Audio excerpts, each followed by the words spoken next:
All right, so we are live streaming. How many do we have? We currently have a handful of folks in attendance. We have 4 people, and then I'm sure some other folks will trickle in as the event continues. But I just would like to share my screen quickly and invite everyone and welcome everyone to the most recent and perhaps the final in our professional development series for Virginia teachers was the target, but obviously we have teachers from around the United States and perhaps even around the world who are here in the audience with us. My name is Matthew Aruk. I'm the Director of Global Education with earthday.org. I apologize if I look away from my camera. I'm reading off of a paper and also looking at another monitor. So it's not you, it's me. I'm really pleased to introduce today's session on environmental justice and civic action. We're joined by our presenters from our partner organization, Earth Force, Sarah Jennings and Taylor Ruffin. Sarah is the program manager for Earth Force in the Mid-Atlantic region. She's a former K-12 educator and environmental educator in the informal space, and she implements the Meaningful Watershed Educational Experiences program. Taylor is the Colorado program manager for Earth Force. He's also a former environmental educator and a youth development specialist.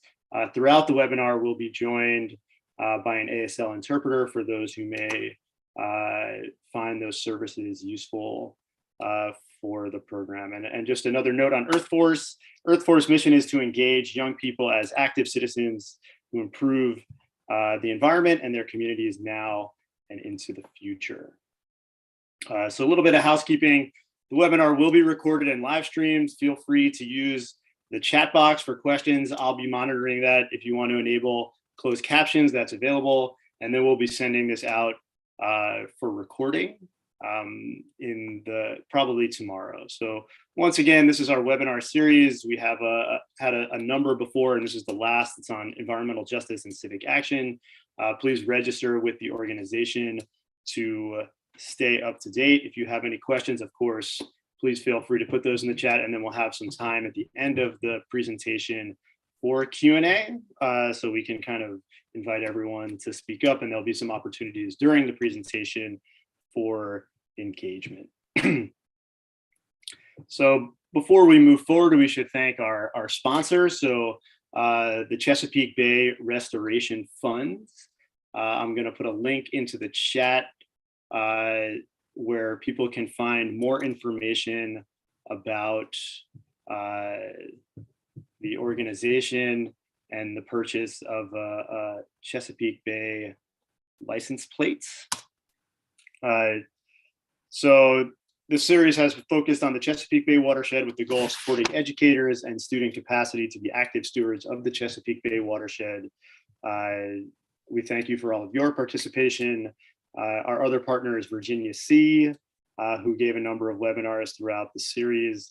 And we hope that everyone finds these useful and are able to use these lessons in their future programming with their classes or in their libraries or their nature centers or wherever it is that they are. So once again, thank you to the Chesapeake Bay Restoration Fund for making all of this possible.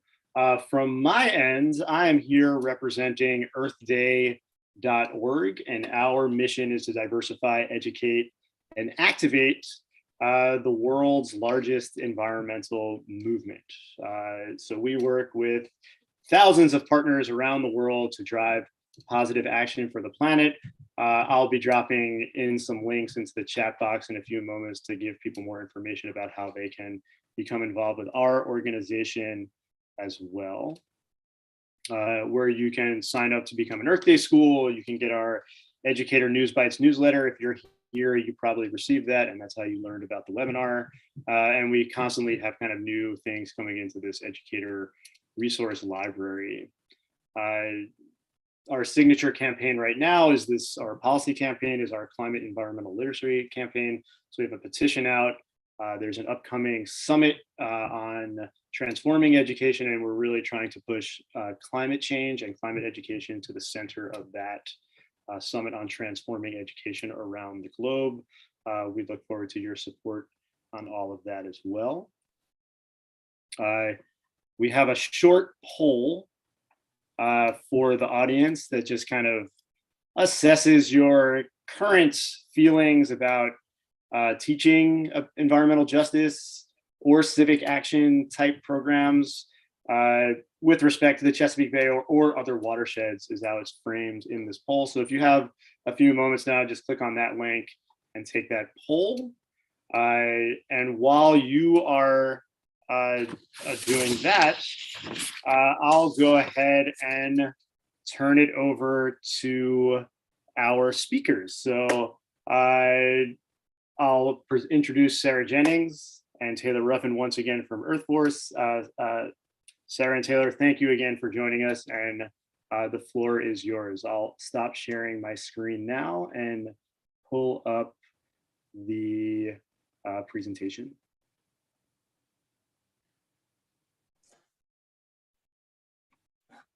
Thank you, Matt, for that introduction. And thank everybody for joining us this afternoon. Like Matt said, I'm Taylor Ruffin, Colorado Program Manager with Earth Force, and today we're going to be talking about environmental justice, moving from knowledge to action. So today we're going to learn a little bit about what we do at Earth Force and how we kind of approach moving young people to civic action, and specifically environmental civic action. So please feel free to interact with us in the chat if there's any questions or comments. I'd really appreciate that. Thank you, Sarah. So if you want to put your name, where you're logging in from today, and we're going to move into defining environmental justice. So before we even dive in, I think it's important we kind of talk about how we are going to approach this kind of topic of environmental justice. So thank you, Matt. So I feel it's important to define language around topics or issues of justice, equity, and inclusion, and equality even, because those things can mean different things to different people. And I certainly want to emphasize that this definition we're using today isn't the end-all be-all for environmental justice. There are many organizations that engage in environmental justice work that may define and approach environmental justice differently, but still doing amazing things. So for today's purposes, though, we will be using the environmental justice as defined by the Environmental Protection Agency, or the EPA. And they say environmental justice is the fair treatment and meaningful involvement of all people, regardless of race, color, national origin, or income, with respect to development, implementation, and enforcement of environmental law, regulation, and policy. And what we really appreciate about this particular definition is the capacity to capture the components of meaningful involvement with all people in development and implementing laws and regulations. And that is kind of the space that Earth Force inhabits when we work with educators and we work with youth. And I would want to point out the scale of the EPA. I mean, they're a national organization. And at Earth Force, we really are trying to work with community-based change. So that's another framing of this definition. And so that's why we've included environmental justice communities as a very another way to kind of hone in on this idea that there are communities where multiple factors, including both environmental and socioeconomic stressors, may act cumulatively and affect health and the environment and contribute to persistent environmental disparities. So that's kind of what we work with educators to address, that community change. And I really want to kind of highlight that these communities may be communities you might not think of at first. We all often talk about, underserved or underrepresented communities, but I would like to also include rural areas or urban centers or suburbs. That these communities can be many different places and then many factors that contribute to the injustice. I guess kind of the antithesis of environmental justice is that action So it's whatever those injustices. So let's move on to this next slide. It really highlights kind of what we're really talking about, this metaphor. And some of you, if you've participated in any, DEI or JEDI work, you may have seen this graphic before, kind of highlighting the differences between equity, equality, and justice. So equity, everyone gets the same thing. We treat everyone the same. Everyone gets that single box so that they could hopefully see the game. And then you kind of move into the middle of equity, understanding that different folks have different needs in order to achieve the same goals or have the same opportunities. So in this case, the opportunity of seeing the game, so that that person on the right really needs 2 boxes and the person on the left doesn't really need any to look over this particular fence. But justice kind of focuses in on that root cause. So if the opportunity or the thing is that we want folks to see this game, maybe we should reevaluate the work that we're doing and work on the action of changing the fence. And that's kind of a very watered down version, because when we really dive into justice work, or particularly environmental justice or environmental civic action work, it really has a multitude of factors. So I'm definitely interested into seeing what some of you kind of come to the table with in your understanding of environmental justice in the chat here. So, how does justice connect to your work, and what would you add to this definition? What resonates with you? I'm really interested to hear. It helps us maybe guide the remaining part of the presentation. So we're really touching on pieces that you're really interested in. So please, I'm keeping an eye on the chat, and I would love to hear that. And that's a lot of information too. So if you're still processing, not a problem. Still put in your thoughts in the chat, please. It's really helpful for us. All right, and then we can keep moving along. I want to talk a little bit about environmental action civics. It's kind of a term coined by Earthforce. It is really kind of the culminating principle of the work that we do with partners and educators, engaging students in this action civics piece. Because when I think of justice, and when Sarah and I were thinking about this webinar, justice is kind of a verb. It is this action to, like in the previous metaphor, either remove the fence and put a new one in. That takes some work, that takes some action. And within the context of Earthforce work, it really focuses on practices and policies that are the root cause of community issues, or you could consider that injustice. And we work with those students to develop goals and strategies to move towards action and change, which is really important. So we'll learn a lot more about how we accomplish that later, but this is just kind of providing you with some context of what environmental action civics really is in these 4 pillars. And it really embodies the belief that participation in local environmental decision-making is critical to equitable processes, innovative solutions, and enduring democratic and civic skills. So that's another really key component, is that community level decision-making piece that we really encourage youth to engage in to make change.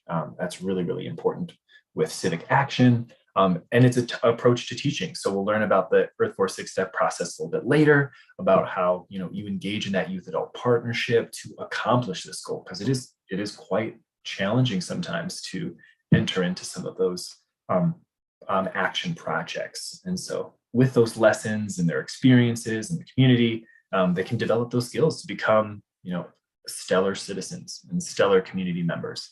And lastly, it's really about students investigating their community, identifying issues that they care about, developing plans to improve their community, and put these plans into action. So that's really the culminating elements of environmental action civics and what we strive for at Earthforce.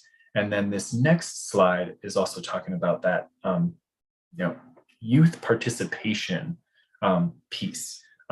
Many of you as educators may have seen Hart's Ladder. It's from a sociologist, Roger Hart, who wrote a book about children and youth participation. And it's a theory around practice of involving young citizens in community development and environmental care specifically. So if you're interested in learning more about this, that's kind of the key words. But it's really important to note that the ladder is more of a metaphor about the model, and that a higher level of this ladder doesn't always mean it's a better thing to do within the context of what you're trying to do. Instead of, it's more of a way to put in a context. So when we engage in Earth Force work or the Earth Force process, we're really starting most likely in that fourth rung, which is trying to work with students. So it's assigned but not informed necessarily when we engage in our process.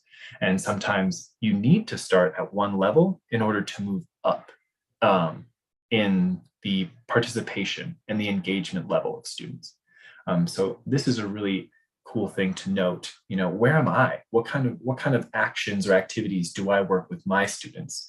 And how can I maybe include them in the decision making or the solution creating process to create change in our community?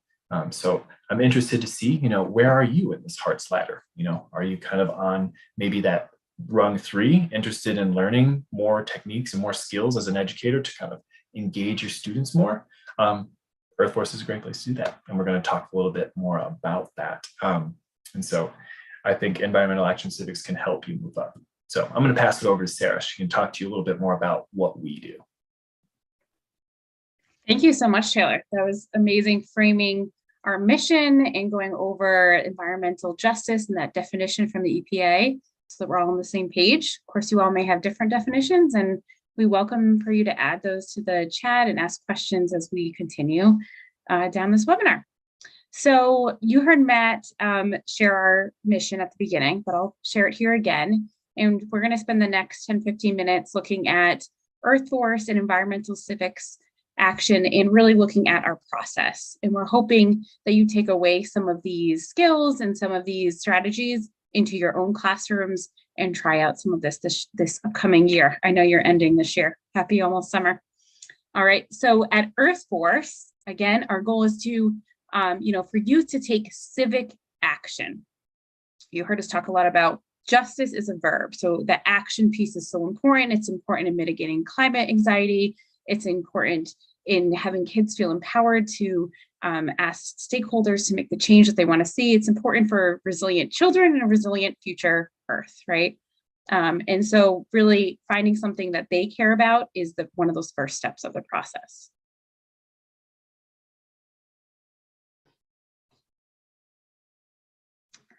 Great. So we framed this a bit for you, but here it is again. So environmental action civics, what is it?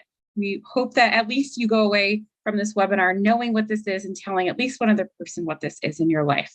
So youth-centered approach that guides students as they learn about their environment and gives them an opportunity to take civic action to address problems that they care about. So when we talk about civic action, civic engagement, we're talking about groups of people or individuals.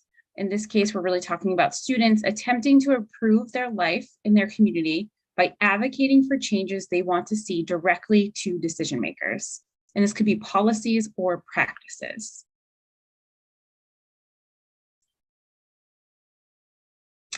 Great, so you're wondering, okay, great, I'm on board. How do we do this, right? So we do this by cultivating skills, and skills take time to master. So don't give up. If you try some of this out and it's really challenging, you got to keep working on it. And it will pay off, okay? So some of the skills that we work with educators to cultivate are student-centered work. And so the students are choosing an issue that they care about and that are really meaningful to their own lived experiences. So as educators, we can, sometimes be like, well, this is what I care about, or this is what I see in my community, really centering on what your students' lived experiences, just them walking to school, right? What are some of the things that they experience and elevating that? Another piece is students are researching policies, practices, legislation, different barriers, stakeholders involved, and they're connecting with community leaders in order to best understand the issue and to be able to have a really healthy discussion and debate in the classroom. And then finally, students are advocating for change. So they might be, speaking to someone in power about a change that they'd like to see. They might be writing a note. They might be, going to the Parks and Rec department. So doing that outreach themselves, and the teachers are facilitating this and really asking for that action they want to see change.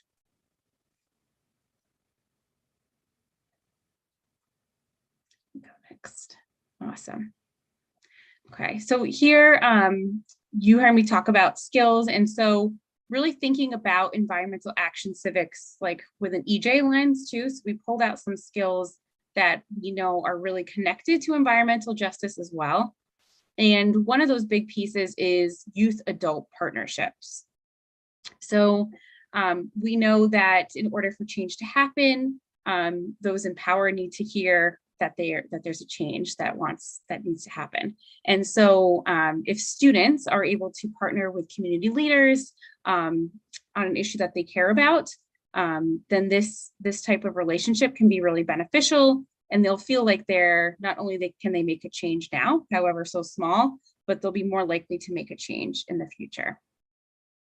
And so this infusion of civics is a huge part of the whole process and a part of democratic decision making. So we infuse civics and democratic decision making into this process by having students, select goals and make a criteria for that, voting on different things, really working as an effective team and doing a lot of teamwork so that they're making these decisions together, getting feedback from community leaders, bringing it back. So that constant feedback loop is really important. And then I did speak about this already. So the student-led project management, and something that Earth Force does, and we'd love to have you involved even as soon as the summer, is building some tools and strategies for how to do this, like how to do student-led project management. It's really tricky, and we have some organizational tools and guidance that will help you feel more confident, and then the students feel more confident in taking that action. All right, so Taylor is going to go deep into our process, and you'll see how these skills and these environmental justice pieces are really ingrained in our process. Absolutely. And it can be a lot of information. So I'm going to talk a little bit too much. So if you have any questions, please dive in. Or if you have any comments, I would really appreciate that feedback, because we actually hold, multi-day workshops that cover all of these steps. We have a variety of lessons and resources associated with them. So there is a lot of information packed into this one tiny slide. Before I kind of enter into the steps one by one, there's this kind of like framing process with the environmental justice lens. If you're trying to maintain that approach, if you bring this into the classroom, and really trying to marry that prior knowledge about environmental issues and reflecting on those lived experiences is a really important part before you initiate and kind of go into step one. And co-creating this process. And it's really challenging sometimes. The path to change is sometimes the one of most resistance. So sometimes it's those harder things to accomplish, make the community more resilient and strong against whatever issue you're trying to change, and really learn with and from youth. As an educator, that this youth adult partnership is really important, especially engaging in something new. So some of you may be, really experienced educators, and this process is a little different, like relinquishing some of that, control with you and the student to engage in this process can be tricky. Where do I step back? Where do I step in? How do I guide and facilitate so that this process is the most effective? Is really important. So treating those young people as citizens now, and that their ideas really matter, and that you're there to help cultivate that and empower them, and just kind of provide that support to get that change done. And also being willing to engage in courageous conversations. I think environmental justice, and then this concept of the antithesis, like injustice and lived experience, you may be approaching topics that are very near and dear, or very sensitive, or very challenging to approach. So, framing that with your students is also really important. The courageous conversations piece is really important, that mental and socio-emotional component to mitigate a variety of these things, especially in environmental topics that can have a lot of doom and gloom, sort of climate change anxiety or climate anxiety. So some of these things are a little challenging, and seeking resources to help engage in those conversations, and also taking the time, not brushing over them, but really giving that time and space for those students to communicate how they think and feel is really also very important when you engage in that youth adult partnership along the process. And that really helps build trust and confidence in getting things done, and starting with those little things. So I'm going to kind of keep on this slide. I know it's a little bland, but we're going to kind of step by step, 1, 2, 3, 4, 5, 6 in our process. And hopefully y'all can see it on the presentation here. So that first step is really community and environmental inventory. So students will define the community that they'll be working within. So that's also really important for scale and framing and kind of practicality. So sometimes students, if they're doing a project for the first time, they'll define their community as their school. So I'm just going to focus on our schoolyard, our single building. They'll conduct an inventory. They'll use a variety of inventory methods. That could be surveys or interviews with classmates or other teachers within their school, as an example, to generate a list of strengths and concerns that they see. So as they're talking with their peers or looking at those surveys, they might identify like, oh, there's a general consensus that these are our concerns in our school related to the environment in which we have. So that could be topics of flooding or drought or other pieces of their environment that they would like to address. And then they dive into those root causes of those concerns. And I think that's really important, kind of hearkening back to the fence metaphor that like, oh, this fence is in our way and we can't see the game. Oh, let's just get some boxes and prop us up. But like, well, let's explore a little bit more. A very unique example of that would be some students out in the Chesapeake Bay area, kind of famously known as the mold kids. They saw mushrooms in their classroom. So it's like, that is a concern. We've got this in our classroom. But what is the root cause? And they might identify multiple root causes that then leads them into this next step. So once you kind of see these concerns, you identify those root causes, then you can select your issue in step 2. And that step 2 really brings in the criteria-based and democratic decision-making to inform their decisions, and creating criteria, does this issue really have a student voice? Is it practical? What civic engagement elements or skills are there? What impact does this root cause have? And really working with them to identify and ensure that student issues meet the needs of not only the classroom. So if you've got curriculum, you've got academic needs, that you can meet those needs in your classroom, and also meet the needs of the community. Is this a project that's going to have impactful and lasting change, are a part of those criteria that you use to determine an issue that you will select. And students should select a single issue that they're interested in that meets all those criteria, so that they can enter the third step really knowing and focused on what they're going to try and change. And that next step is that policy and practice research. And so hopefully that issue,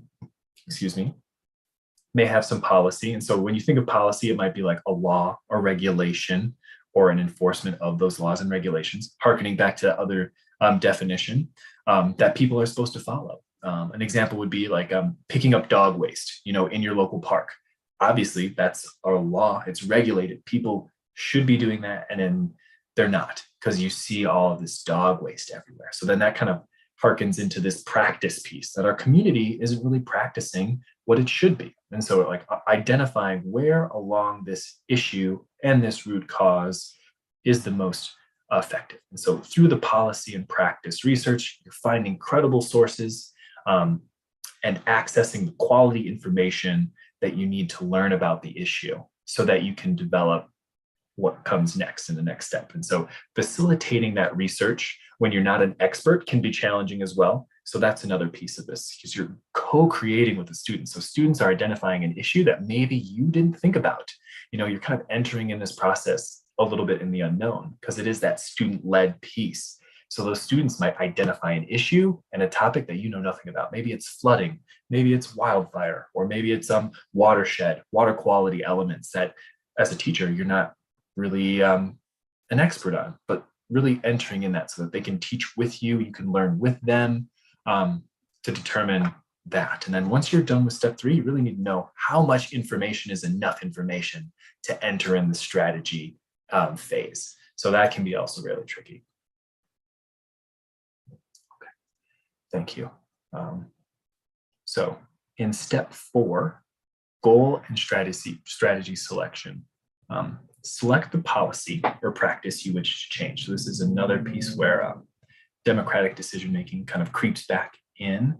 So you're going to be developing a goal and strategy statement to help guide how change will be made, and then develop those goals and strategies to achieve what you'd like. And so that criteria-based decision-making shows up again, but it includes a little bit more of the logistical pieces of like a timeline or a budget or what challenges are in your way. And then between steps 3 and 4 is also a really great time to engage with expert volunteers. Who are those stakeholders within your issue?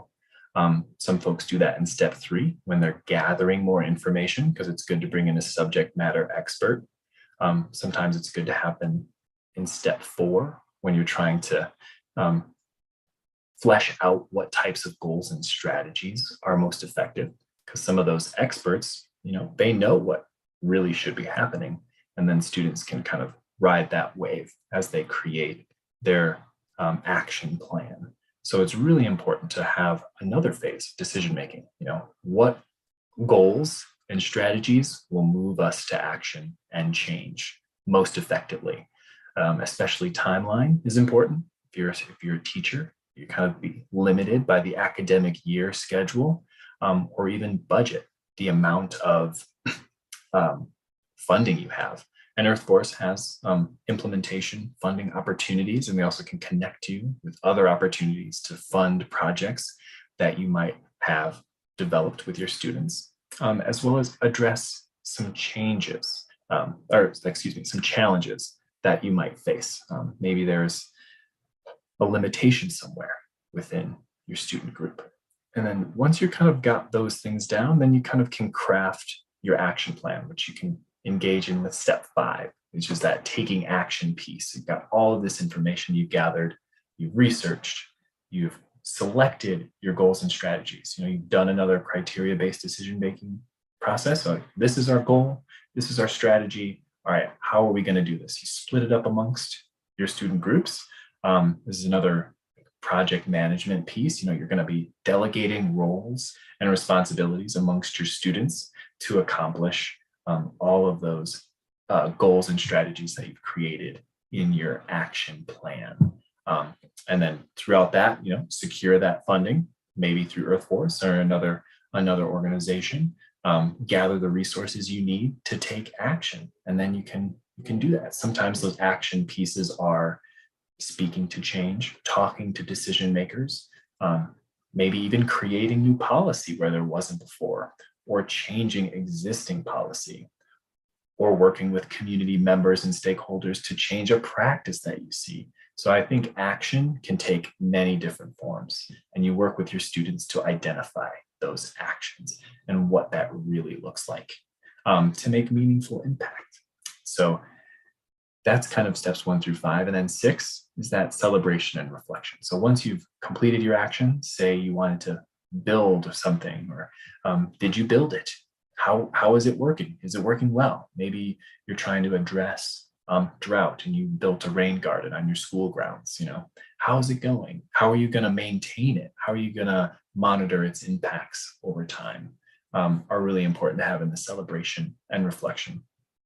Also, this is a great place to handle where your action didn't yield the results that they wanted. Say you proposed some change, you asked for change from a decision maker, and for some reason they said no. It's really important to have that like non-success and really talk to students about how action and change are important. And sometimes you have to kind of regroup after that. Maybe you didn't get the results you needed. And this is a really important step to kind of talk to students about that, so that they don't feel like they are a failure in a sense. Like, no, you did all this work. I mean, steps 1 through 5, that's a lot. They built tons of skills. They engaged with a bunch of their peers and stakeholders in order to just get to that action. So really celebrate their work that they did, even if they didn't get the result that they wanted within their action. And maybe they can kind of like, oh, well, maybe let's try this. Like, it didn't work this way. It kind of is also a way to maybe change it. for next time if you decide to engage with that again with your students. So I think step 6 can be something where like, oh, we did all this work. Now we're done with our action. Now we can be done and just relax. But I think it's really important to take that time and hold that space for students so that they feel like that process was worthwhile. So I know that's a lot, and I really appreciate everybody listening. But if you have any questions, I know Sarah's probably in the chat really answering those questions. Appreciate that a lot. And so can kind of pass it back to Sarah, I believe, this next slide. Yeah, so we have just about 20 more minutes left with you all. Go to the next slide, Matt. And so I see some stuff in the chat, process over products. That's a great way to describe what you were talking about, Taylor. The skill development is the outcome, right? Even if the kids fail, they're still developing those skills. And this leads me right into why. So if you had any doubts as to why this was important, we're going to dive into that. We'll show you a little bit of data on the next slide. So overall, our goal with this process is to empower young environmental citizens with the tools, the skills that they need to take collective action and have their voice at the table when solutions are discussed. Okay, so that they are acting as citizens now and not just in the future. And a huge part of this, which again means maybe relinquishing control, which is really challenging, especially if you're a new teacher. You're doing a lot of that classroom management, but student-led is a crucial part of this process, and this will lead to increased civic efficacy. Okay, so here's some of the data that we have collected. This is based on Brandeis University, so over 18 years of external evaluation that we've done. And we found that over 80% of educators who went through this process stated that students' ability to plan and carry out projects aimed at changing local policies improved. So again, that's skill building. Okay, over 90% of educators stated that Earth Force increased their students' belief that they can make a difference in the community. So that's half the battle right there. Just believing that they can make a change, even if that change is so small, you can build on that. No change is too small. And then over 75% of students plan to get involved in community projects in the future after going through our student-led environmental action civics process. So that's really great research. And I hope that, if you're trying to talk to your administrators or staff about, okay, I want to try this out, bring them this information, and this will help to sway them. Go to the next slide, Matt. All right, Taylor, it's actually back over to you to talk about how folks can get involved, and we'll end in about 10 more minutes with some questions. So the chat has been a little quiet, so keep those questions. We're going to answer them in about 10 minutes. Yeah, because kind of diving into if any of this stuff that we've been talking about is interesting to you, if it's pushing any of your buttons and you're wanting to get involved, if you're a part of an organization, we build capacity of environmental education organizations to incorporate civics into their existing programming. So if you're part of an organization that works with some youth, maybe not in the classroom, I know I might reference the classroom quite a bit. So this process can be incorporated with anyone who works with youth in an environmental context that's interested in making change in their community. So if you're an organization, reach out, learn more. I'm interested in the challenges. So that's another piece, kind of dialing it in, what we do and how we do it at Earth Force. So I work as the Colorado program manager, and that's primarily with coordinating the RISE challenge. So I engage with partners and educators to build resilience against natural hazards with the RISE challenge, around that. So it's kind of nice to engage in specific subject matter. So in Colorado, which is where I'm based, we've got wildfires, droughts, flooding, or even other things, large hailstorms, windstorms, heat and cold. And with certain climate change effects, those events are being more amplified, catastrophic, and more frequent. So that's really the work that I do in Colorado with the RISE Challenge. And then my counterpart, Sarah, works with caring for our watersheds in the Chesapeake Bay area, really focusing on water, which is a monolith of a topic. And there's so many different things and different ways you can incorporate that topic into your classroom. And as an educator, maybe you're science-based, STEM-based. That's great. That plugs in really well. But I've worked with teachers that do it cross-curricularly as well. So I've got English teachers or social studies teachers, especially with the civic element of it. If you work with students in maybe a social studies context, this is also a process that you can use with your students. It's just the content, the subject matter might have an environmental focus or flavor. So maybe you've got a colleague in your school. I have an English teacher and a chemistry teacher that have engaged in the Earth Force process together with both of their classrooms and have found creative ways to incorporate. So if you're like, how does this fit? How would this work for me?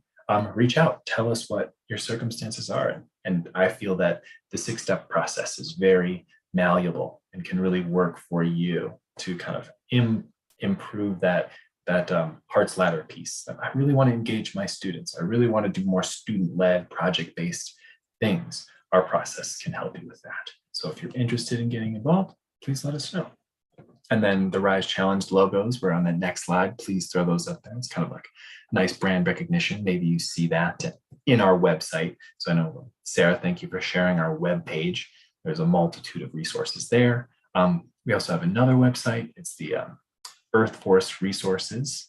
Thank you, Sarah. And so there's tons of information. So this is kind of like the tip of the iceberg when it comes to this, trying to just give you all of those little talking points so that you all can kind of like, I'm interested in that, so that you can reach out to us and learn more, because there's definitely a lot more. So please sign up for our upcoming info sessions. We got tons of stuff coming up in the late summer. And then of course, during the school year, we work with folks. Yeah, I think I'll just take a minute to go into caring for watersheds.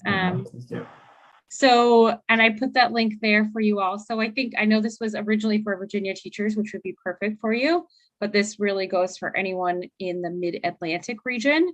So the states of Pennsylvania, Maryland, West Virginia, Virginia, DC, and even parts of Delaware and New York. And so caring for our watersheds it's been around for a while, and our sponsor is Nutrien, which is agricultural solutions org out of Canada, actually. And so this challenge is international. There's a site in Argentina, there's a couple sites around the US. And so for the Chesapeake Bay Challenge, it is a classroom challenge. So you would be facilitating this Earth Force process and applying for implementation funding for action projects. If you live in the Chesapeake Bay region, this is for you. So students are asked to answer the question, how can I improve my watershed? And the competition rates the top 10 for the most creative, thought-provoking, innovative ideas that tie in civics, that are really working with partners and asking for change. And those mold kids came out of this too, which is really great. So that's about the Caring for Our Watersheds Challenge.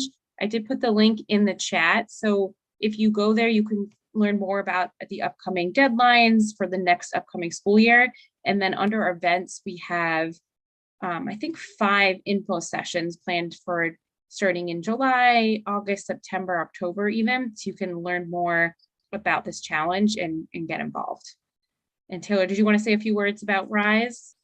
I touched a little bit on it about its focus is natural hazard resilience within communities of Colorado, but it actually is expanded into some other states. So the RISE Challenge is also in Montana and Illinois at the moment in the United States.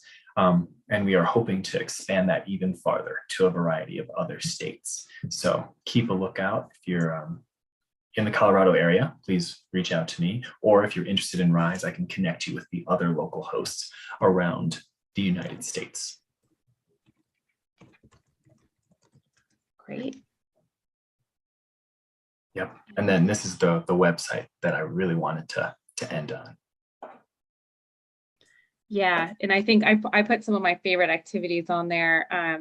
So really mapping the roots of environmental issues, and this connects so well with environmental justice, just doing that really, really powerful activity with your students at the very beginning. So they're seeing the roots instead of just the branches and the leaves of the issues, and thinking deeply about making a systemic change with their action. Mapping out stakeholder empathy and, you know, why a stakeholder might be funding something that is a barrier, right? Like that fence. So what stakes do stakeholders have in some of these justice issues? And that will actually help students understand how to communicate with them and how to ask for change.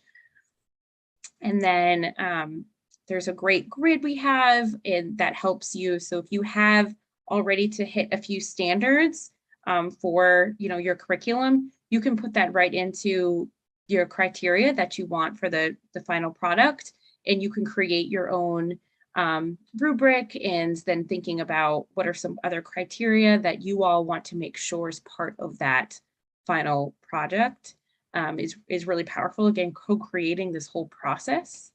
So there's some really great resources and tools. It's like a good starting spot, and then you can differentiate it for your children or work with us to think about how to apply it to your subject level, your grade level, wherever you are. Even if you're not in the Chesapeake Bay or the Midwest for these challenges, you know, we'd love to help support you go through this process and empower the students you work with to make meaningful change. So I think on that note, we will welcome questions. I know we had at least one, and please just keep popping them in the chat, and we will answer them for the next 10 minutes. So thank you, excuse me, Sarah and Taylor, for that great presentation. I will say that I was a judge for the Caring for Our Watersheds competition this last year, and all of the projects are excellent. So if you have an opportunity to participate, if you're in the Mid-Atlantic region, go ahead and do so. And I'm sure that the WISE program in Colorado is equally as strong, and the projects are equally as fantastic. So thanks for the great presentation. I'll put it out to the audience for question. Please feel free to put them in the chat. I think the raise hand feature is enabled, so you can go ahead and raise your hand as well, and we can try and unmute you if you want to speak up. But the first question from the audience has to do with working with younger children. So working with younger children in communities in primary schools, would this process for from Earth Force be appropriate or helpful for those stakeholders as well? May I jump in? Yeah, you can go first. Okay. Absolutely. Well, so I have taught 1st through 8th grade, so a lot of grades, and I've definitely worked with some of the younger ones. And although I didn't know about Earth Force at the time, I'm thinking and reflecting back on even teaching those like 1st and 2nd graders, and then there's definitely pieces of this process. Again, it's not linear, and it's skill building. So there's pieces of this that you can definitely try out. I mean, just a student-led research, right? Like think of a passion project, or thinking of listening to students when they come in from the classroom. Did you see that? It was just hailing outside, and you know, it's this weather, and that's unexpected. Like just them asking questions about natural phenomenons or issues that they see, you know, as young as preschool, they start asking questions about the natural world. And so just, I think, listening and owning and holding that space for them when they're little, so that they continue asking questions and continue wanting to improve their environments. The natural world is really so important, so that when they do get to middle school and high school and they know more about, you know, civics and how to ask for change, and they've given more of those tools to like present and write, they've already built on that, coming from being little kids and asking and seeing the world in ways where they can feel like they can make a change. So that's all really important to start building when you're younger, and just that love of the earth is so important to build on when you're young as well. So I say absolutely yes. I don't know if there's specific parts you want to touch on too, Taylor, that might work well for younger kids. Yeah, I think that input that you had is that there's certain parts that would be really great to engage with. In the Rise Challenge, we really focus on that middle school, high school, because it is this competition element. So the kind of just that piece. But I do think there are elements of the process that you can engage with elementary school students to like prime them in that space, to get them involved. Basically what you said, Sarah. So. Yeah, something that I just thought of was like starting with the community inventory, right? Like you can go out with your first grade class and walk around the school and notice what are some of the opportunities, what are some of the, the assets and the just the different challenges or environmental issues that they see, right? There's trash on the ground. So, even as small as young kids, they can start to do those inventories in the classroom or outside in the schoolyard, so that's a great way to start as well.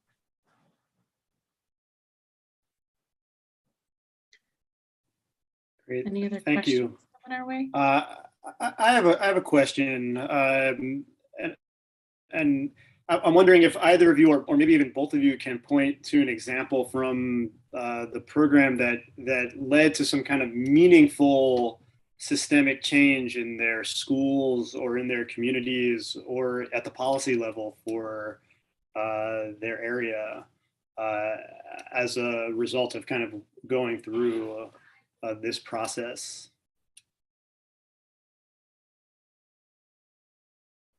You want to finish that mold story that you started? Me? Yeah, I feel like you know it better than I do. I've heard it. So as like a newer person, it's kind of this big tale because sometimes policy change can take a really long time.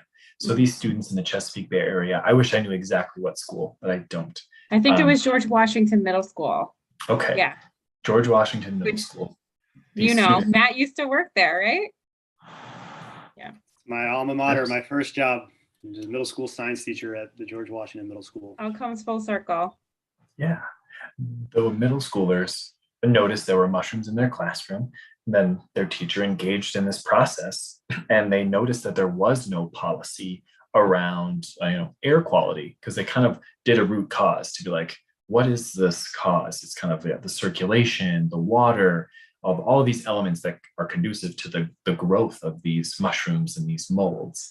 So they did some research, they found a policy from a neighboring state, and then they introduced that policy to the school, and then they kind of they got a lot of no's. So that reflection piece, they had a lot of challenges and barriers. So they had to kind of continue to go talk to decision makers until eventually they enacted that policy. I'm kind of compiling it and shortening it, but I feel one of our colleagues put a link that is the link to the story, if you want the full details.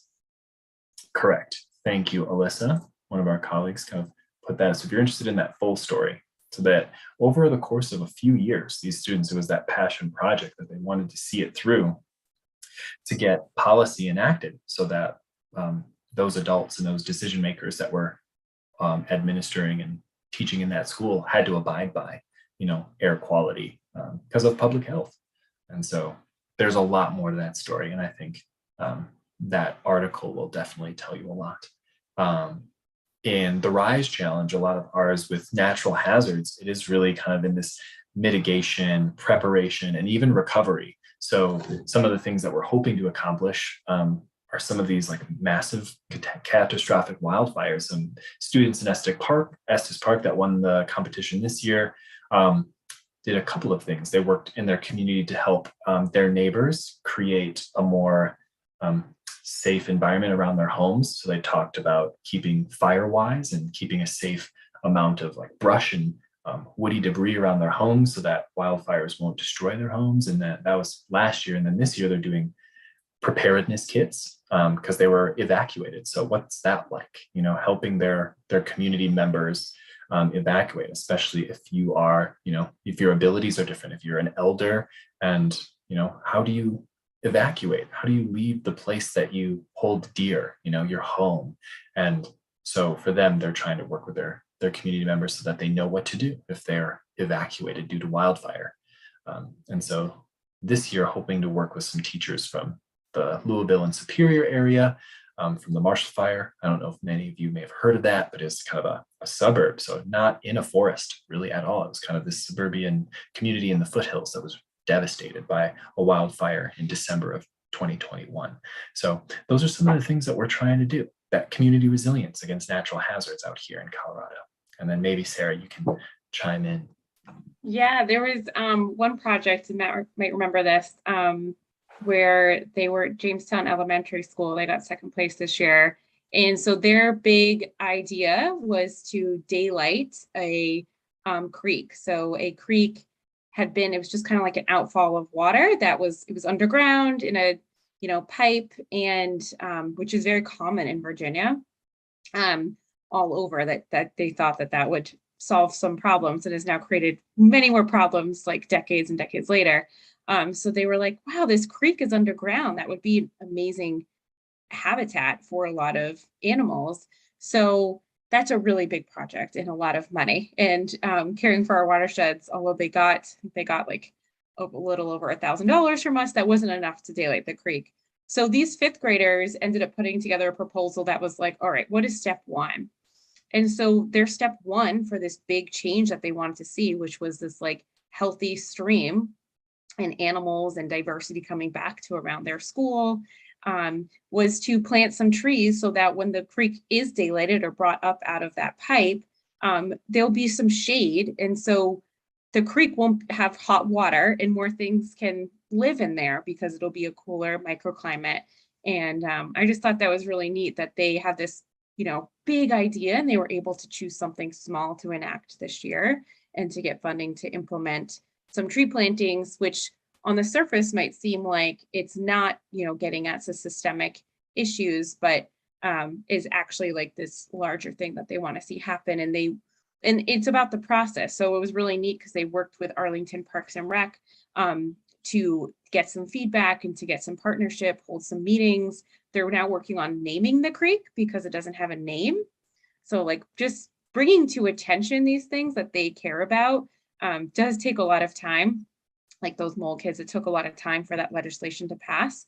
But I think every year those kids can think about what they can do. And then the next year they're on the shoulders of those giants, and working to think about what's the next step towards that bigger action. So yeah, there's a lot of good storytelling we could be doing, and we're hoping that we could be telling your story in the next year, come this time next year. So please, I know we just have 1 minute, so I'll do my plea here. Like, please stay involved with us. We put a lot of things in the chat. This is recorded.